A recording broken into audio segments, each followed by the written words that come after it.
en relación a la luz, el propósito de la luz es estimular al núcleo de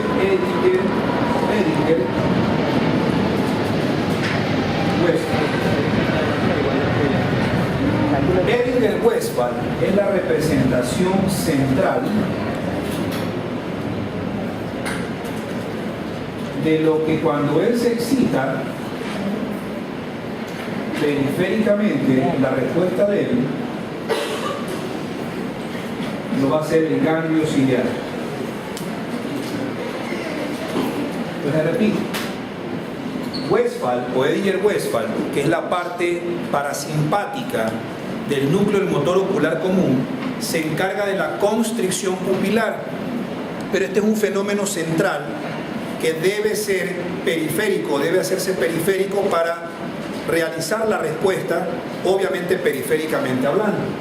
Entonces, lo que es Edinger-Westphal en el sentido central en relación con el núcleo del motor ocular común, periféricamente hablando, la respuesta de Westphal la lleva a cabo el ganglio ciliar. El ganglio ciliar hace las siguientes funciones: convergencia, acomodación y meiosis. La convergencia, que es a través de los músculos rectos internos. La acomodación lo hace el cuerpo ciliar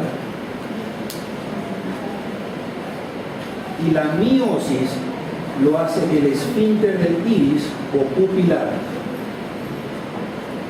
Entonces repito, la interpretación de la luz a través del motor ocular común lo recibe dentro del núcleo el subnúcleo que tiene forma de resortera o de horqueta, que se llama el núcleo de Edinger-Westphal.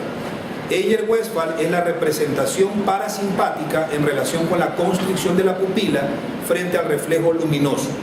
Pero centralmente hablando, Edinger-Westphal tiene que provocar una respuesta que debe salir periféricamente a través del nervio motor ocular común.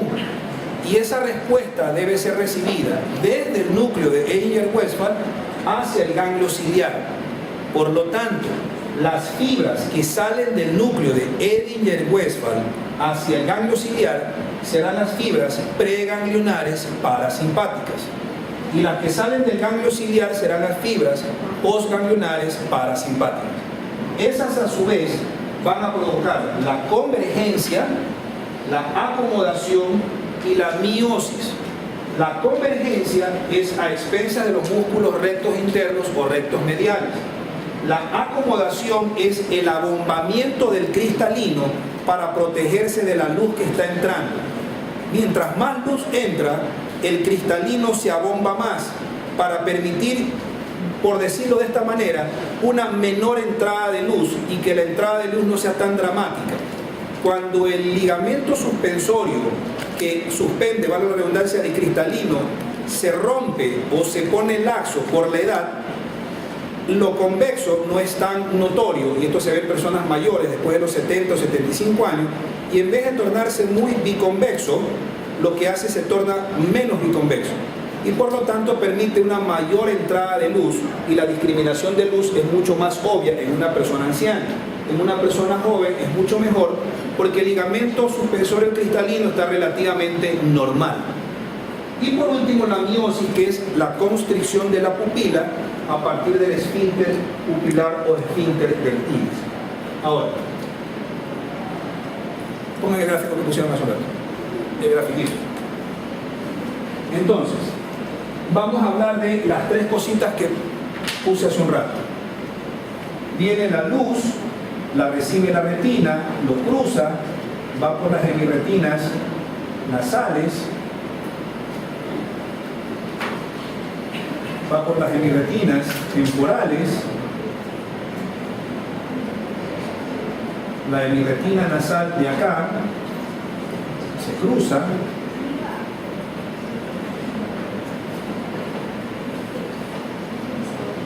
Y cuando llega a esto que está aquí y a esto que está acá, a esto se le llama cuerpo geniculado lateral, que es la parte talámica en relación con el estímulo visual.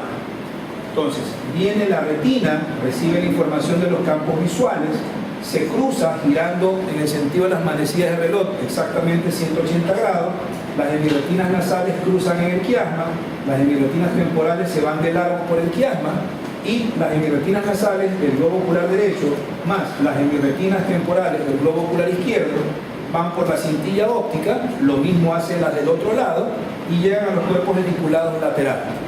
Y estos cuerpos geniculados laterales originan una radiación que, como va el cuerpo geniculado lateral hacia la cisura calcarina, corteza occipital, básicamente con la corteza visual primaria, se llama radiación genículo-calcarina. Lo mismo la del otro lado se iría a la otra corteza visual, o sea, específicamente al área 17. Y esta sería el área 17 del otro lado. Entonces, estas fibras se llaman radiación genículo-calcarina, del lado izquierdo y del lado derecho.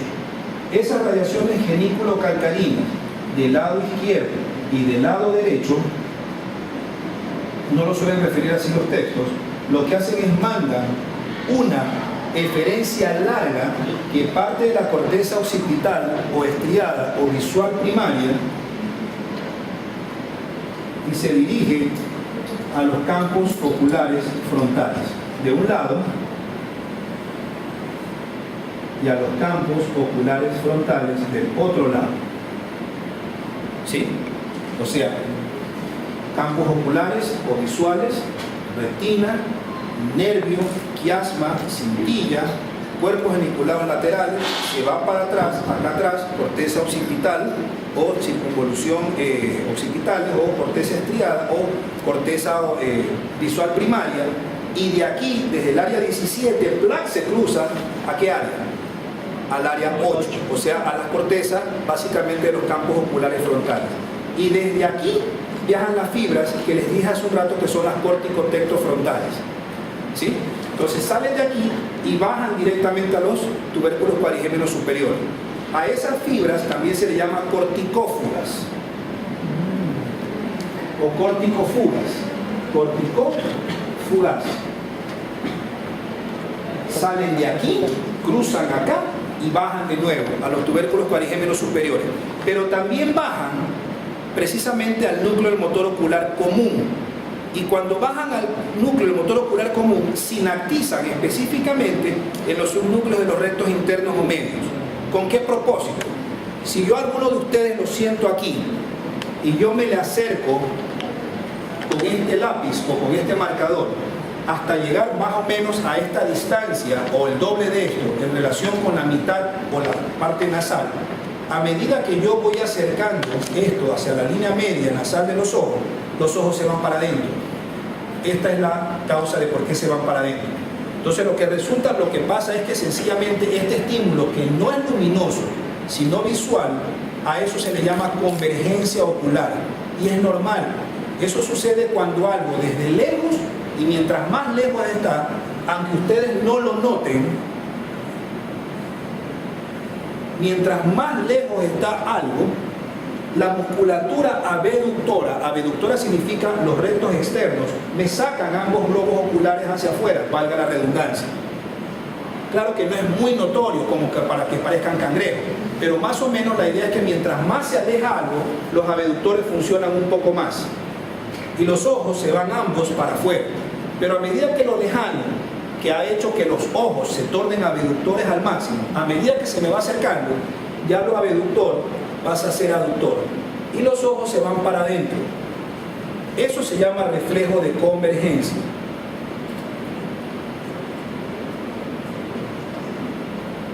¿Sí? Y a medida que también sucede lo de convergencia, también se da lo de la acomodación del cristalino que les dije hace un rato, y el mismo fenómeno de convergencia se combina con el de la miosis. Entonces, independientemente de lo que sea que haga, acercando o con luz, el efecto va a ser el mismo. Convergencia, acomodación y miosis, las tres cosas a la vez, ¿sí? Y para terminar esta parte, en lo que a la luz se refiere, sucede esto de aquí. Tienen un dibujo o un gráfico de mesencéfalo.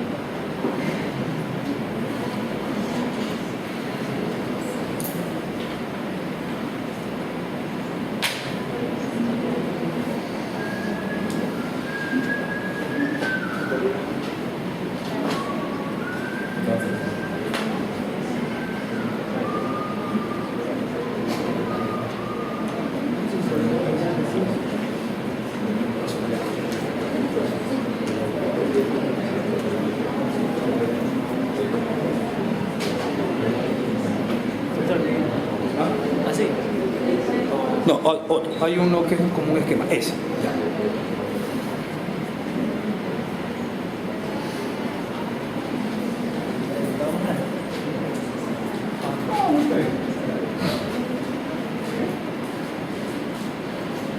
No. El anterior para explicar lo que yo voy a explicar ahorita. El anterior no es solo. ¿La que estaba? El anterior que estaba, sí. Ahora, si pusiéramos al mesencéfalo aquí, este es el nervio, este es el quiasma y esta es la cintilla o tracto óptico. Pero una milésima de milímetro, valga la acotación, antes de que la cintilla o tracto óptico llegue al cuerpo geniculado lateral, las fibras que tienen relación con el estímulo de luz se escapan del tracto y por lo tanto no llegan al cuerpo geniculado lateral. Eso explica por qué las lesiones o del cuerpo geniculado lateral o de la radiación genículo-calcarina o de la corteza visual primaria no tienen nada que ver con el estímulo luminoso. ¿Sí? Es por eso, porque las fibras que llevan en la cintilla óptica están combinadas, lo que es visión de lo que estamos viendo, más la luz que lo rodea. Pero a medida que los dos tipos de fibras van viajando, las que son de visión normal llegan hasta el cuerpo geniculado lateral, pero las que son del estímulo luminoso se escapan de la cintilla óptica y se van al mesencéfalo. Y al mesencéfalo también se van a los tubérculos parigémenos, pero en este caso vamos al mesencéfalo, específicamente a la región pretectal, y ahí viene el otro gráfico. Entonces se meten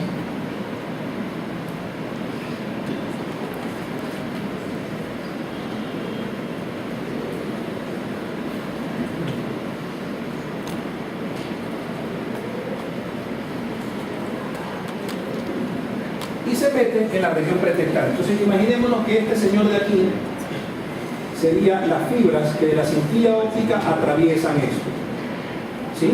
Y las del otro lado hacen lo mismo. ¿Ok? Cuando llegan a esta, cuando llegan a esto, esta zona de aquí y esta zona de acá se llama región pretectal.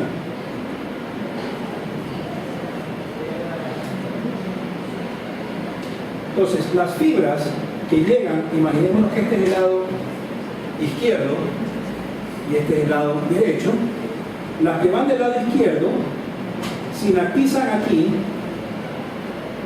y también cruzan al otro lado. Y las que cruzan al otro lado lo hacen cruzando este pedacito que estoy señalando ahí, que se llama comisura gris posterior. Y los núcleos que están ahí se llaman núcleos de la comisura gris posterior. Entonces repito, el que viene del lado izquierdo, con las fibras que salen de la cintilla óptica o del tracto óptico del lado izquierdo, sinaptizan en el lado izquierdo de la región pretectal izquierda, pero también cruzan a la región pretectal del lado derecho. Y lo mismo hace la del otro lado. Y luego de cada una de estas regiones pretectales parte un fascículo que se llama pretecto oculomotor. Por lo tanto, la lesión de solamente un pedacito o de un lado Eso explica por qué trasciende en las dos pupilas. Es sencilla la explicación. ¿Sí? ¿Ok?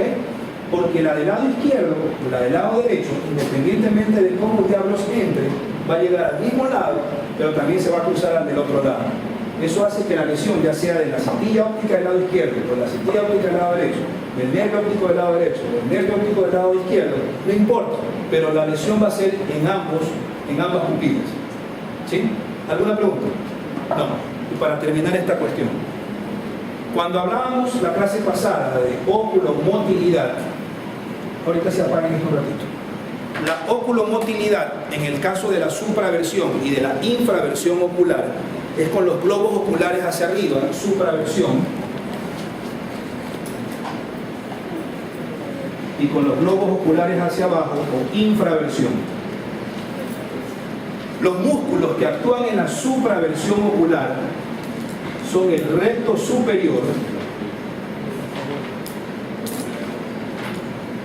y el oblicuo inferior. Los músculos que actúan en la infraversión ocular son el recto inferior y el oblicuo superior.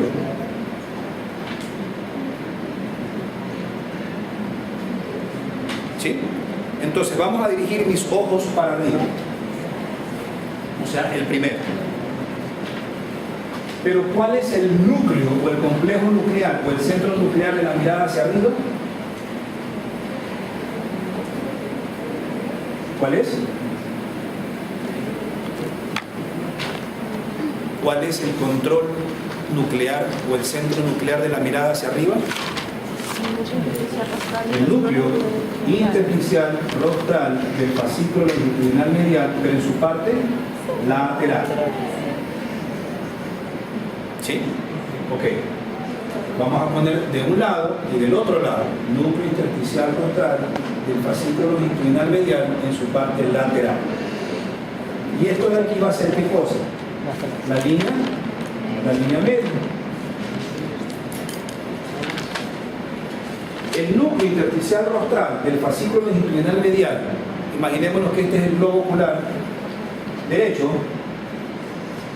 y este es el ojo para el ojo derecho y para el ojo izquierdo.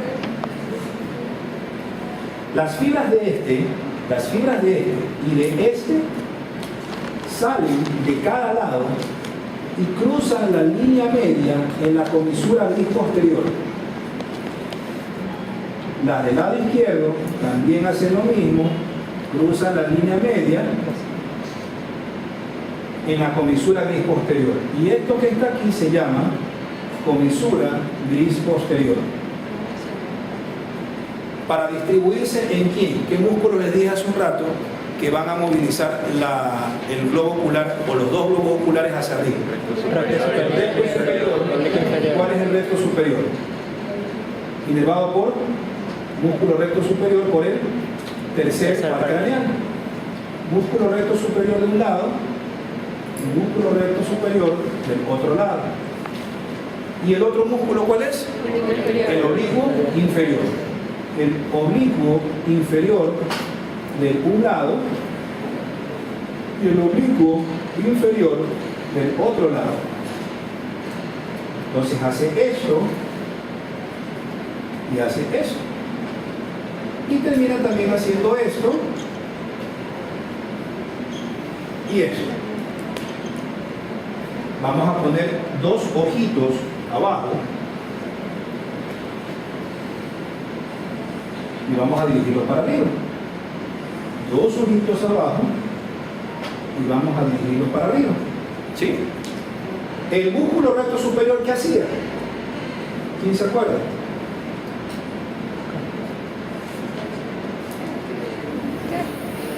Manda fibras, pero cruzan al otro lado, ¿sí se acuerdan? Sí. Para inervar al recto superior, pero del otro ojo. Músculo recto superior del ojo izquierdo. Y lo mismo hace este de acá.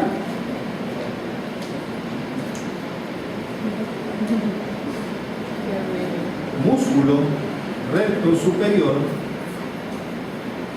derecho. En cambio, el oblicuo inferior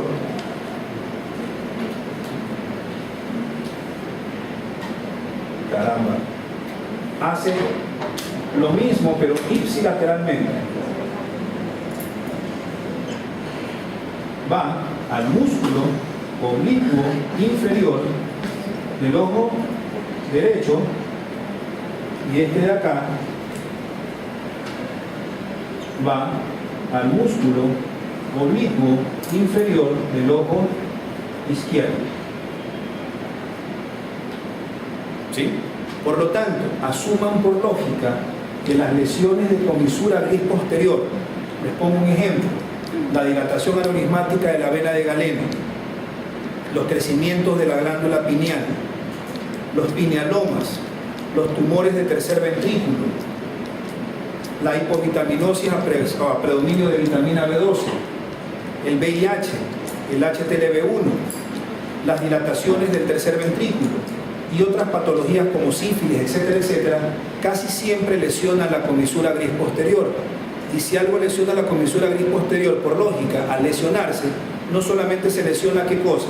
La transmisión del estímulo luminoso, sino también la facilidad para dirigir la mirada hacia arriba. Y hay una dificultad para dirigir la mirada hacia arriba. A eso se le llama síndrome de Parinaudo o Parinó, como lo quieran decir. ¿Sí? En cambio, ahora vamos a dirigir los ojos para abajo.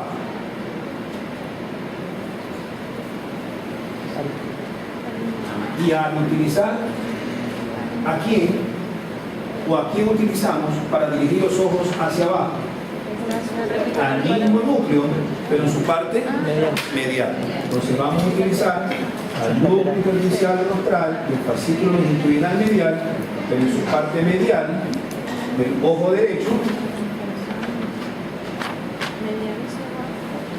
y al núcleo intersticial rostral, el fascículo longitudinal medial del ojo, perdón, no del ojo, del lado izquierdo. ¿Okay? Este no se cruza en la comisura gris posterior, no hace ese chiste, sino que viaja por el mismo lado, sin cruzar por la comisura gris posterior. Por lo tanto, va derecha con derecha e izquierda con izquierda. ¿Qué músculos participan en la mirada hacia abajo?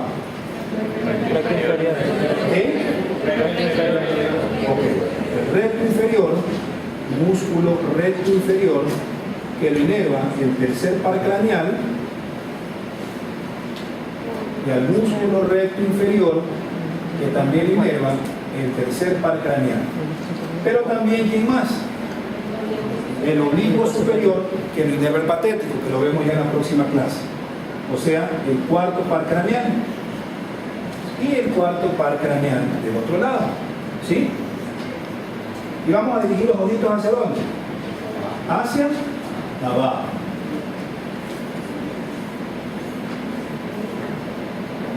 Entonces, viene el músculo recto inferior y viaja con el motor ocular común del mismo lado. O sea, al músculo recto inferior del ojo derecho.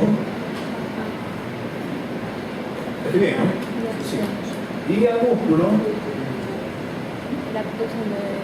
recto inferior del ojo izquierdo. ¿Sí?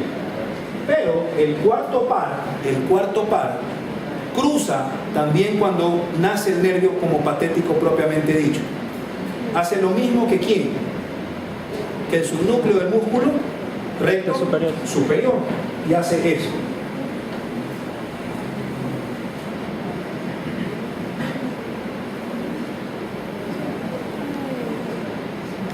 Entonces, el del lado izquierdo se distribuye al músculo oblicuo superior del ojo derecho, en cambio el del lado derecho se cruza al lado izquierdo para manejar al músculo oblicuo superior del ojo izquierdo. Y los ojos se van para abajo. ¿Son superiores o ¿Sí? Creo que es súper sencillo. ¿Sí lo entendieron?